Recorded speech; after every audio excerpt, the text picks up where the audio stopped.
आजुक वीडियो में अहाँ सबके बतावे वाला छी आवेदन पत्र के बारे में। ऐसे पहले हम बहुत सारा आवेदन पत्र अहाँ सबके बतौने रही। अहाँ सबके जे सेंटअप एग्जाम भेल छले ओहिमे जे क्वेश्चन पूछल गेल छल आवेदन पत्र ओकर हम एक आंसर की बतवे वाला छी। हालांकि बहुत सारा विद्यार्थी कमेंट करने रहथिन कि सर ये वाला टॉपिक पर वीडियो बनाबियो। ठीक है, तो अहाँ सब जरूर कमेंट करब कि अगला कौन सा टॉपिक पर वीडियो बनायल जाए। कॉलेज परिसर में मातृ दिवस आयोजन करबाक लेल प्रधानाचार्य के आवेदन लिखू भ जेते। बुझ गेलिए। तो देखो सबसे पहले लिखे के तरीका, अगर कॉपी में मार्जिन दियल रहते तो ठीक है, अगर नहीं दियल रहते, अगर मान के चलू नहीं दियल रहते तब की करबे तो अहाँ सब की करब कॉपी के मतलब मार्जिन के लिए जेना चौथाई जे छोड़े छे ना तकरा एना के मोड़ लेब।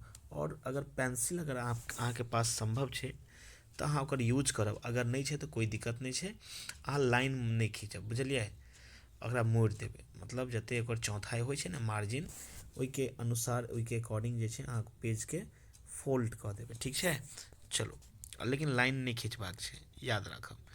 लिखबे कथी तो स्टार्टिंग पॉइंट सेवा में श्रीमान प्रधानाचार्य महोदय रामकृष्ण महाविद्यालय मधुबनी। देखियो ई अहाँ सबके 5 नंबर में पूछल जाइए। अगर अहाँ सबके कोनो आवेदन पत्र नहीं लिखल अबैया तैयो हम अहाँ के जे छै विश्वास के साथ 3 नंबर तो जरूर दिया देब, नहियो अबे लिखल तैयो। लेकिन जिनका लिखल अबै छै, अगर जे ई वीडियो के देखता और देखला के पश्चात उनका जे आवेदन पत्र लिखल होते तो हम इहो गारंटी ले छी कि ओकरा 5 नंबर से कम नहीं आबि सकैया। बुझ गेलिए। बहुत सारा विद्यार्थी आवेदन पत्र तो लिखे छै लेकिन एक लिखे के एक मतलब सही क्रम नहीं पता छै, सही शैली नहीं पता छै कि केना लिखल जाए ताकि नंबर हमरा मिले एग्जाम में। तो देखियो अतः जना छै सेवा में ओई के जस्ट नीचा लिखल है श्रीमान प्रधानाचार्य महोदय। ठीक है, और ओकर बाद अतः जे छै कॉलेज के नाम मेंशन कर देलिए। कॉलेज के हालांकि हिंदी में महाविद्यालय कहल जाते है। अगला टॉपिक है कि विषय। देखियो ये अतः दोनों के गैप मतलब ई दोनों लाइन के बीच में एक लाइन के अहाँ गैपिंग दे देबे ताकि स्पष्ट रूप से देखेते कि आखिर अहाँ कौन टॉपिक पर आवेदन पत्र लिख रहल छी। ठीक है, जे सही क्रम एकटा मानल जेते। तो देखियो एठमा लिखल छै मातृ दिवस कार्यक्रमक आयोजनक अनुमति प्रदान करबाक लेल। मतलब विषय लिखल छै कि मातृ दिवस कार्यक्रम के आयोजन जे कॉलेज में कैल जेते ओई के लेल अनुमति लेबा चाहे छै, तई के उपलक्ष्य में ई पत्र लिखल गेल अछि। आगा देखियो, आगा फिर से लाइन छोड़ देबे। लाइन छोड़ना के बाद लिखे महाशय सविनय निवेदन अछि जे हम सुमन कुमार, मतलब सबसे पहले अहाँ अपन नाम के मेंशन कर देबे। हम सुमन कुमार अपने विद्यालय कक्षा 12वीं के छात्र छी। मतलब नाम में लिखबे सविनय निवेदन अछि जे हम सुमन कुमार अपने के विद्यालय कक्षा 12वीं के की छी छात्र छी।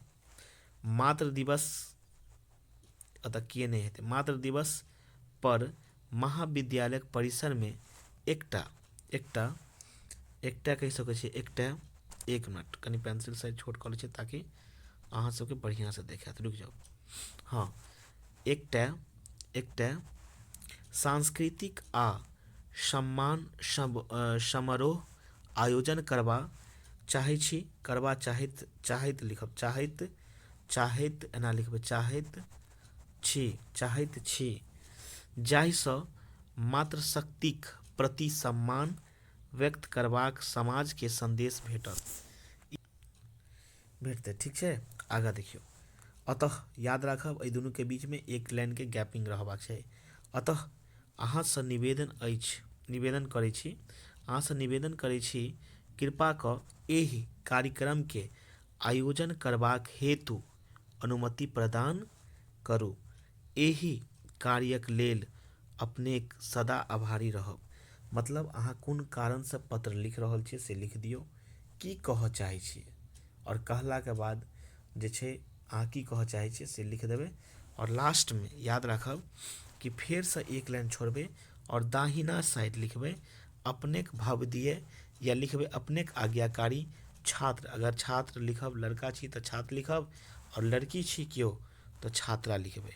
अतः नाम लिखब सुमन कुमार।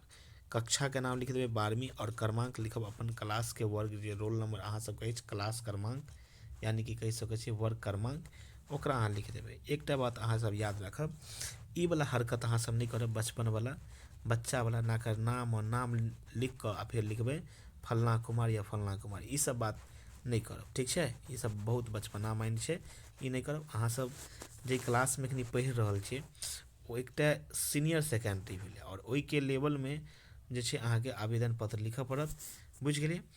आब बायां साइड लिखला के बाद दिनांक के मेंशन कईएटा देबै जे डेट में आवेदन पत्र लिखै छी कि नंबर कतऽ से मिलै छै। तऽ देखियौ एहिठमा से अगर एतऽ तक अहाँ लिखै छियै एतऽ तक तऽ एहि पर अहाँ के जे छै ने 2 नंबर देल जाइ छै। कते नंबर 2 नंबर मिलै छै ठीक। ओकर बाद देखियौ ओकर बाद अहाँ के एहिठमा यानी एते बात अहाँ लिख दै छियै सही से तऽ एहि पर अहाँ के 1 नंबर देल जाइ छै। कते नंबर भेलै 3 नंबर। अब बताओ हम अहाँ के की कहने छलहुँ कि कोनो विद्यार्थी होय जिनका आवेदन पत्र नहीं अबैया लिखल लेकिन एकटा हम एहन ट्रिक बतायब जैसे अहाँ 3 नंबर आसानी से मतलब प्राप्त कर लेब बुझ गेलिए। 3 नंबर अहाँ के लेल प्राप्त करनाइ कोनो बड़ काम नहीं छै कोनो बड़का काम नहीं छै बुझ गेलिए। और बाकी के जे 2 नंबर छै अहाँ की कहऽ चाहै छियै यानी कि ओई कंटेंट पर मिलै छै यानी कि कहि सकै छै 1 नंबर एकरा पर या और 1 नंबर एकरा पर बुझ गेलिए।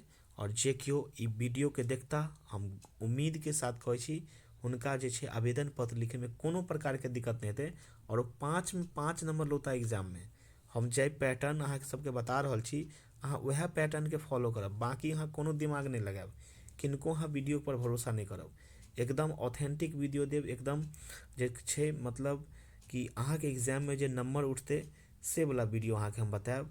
और एकोटा जे छै अहाँ के एहन जे छै कि मतलब कोनो एहन बात नहीं सिखायल जेतै जे अहाँ के एग्जाम में मार्क करते बुझ गेलिए।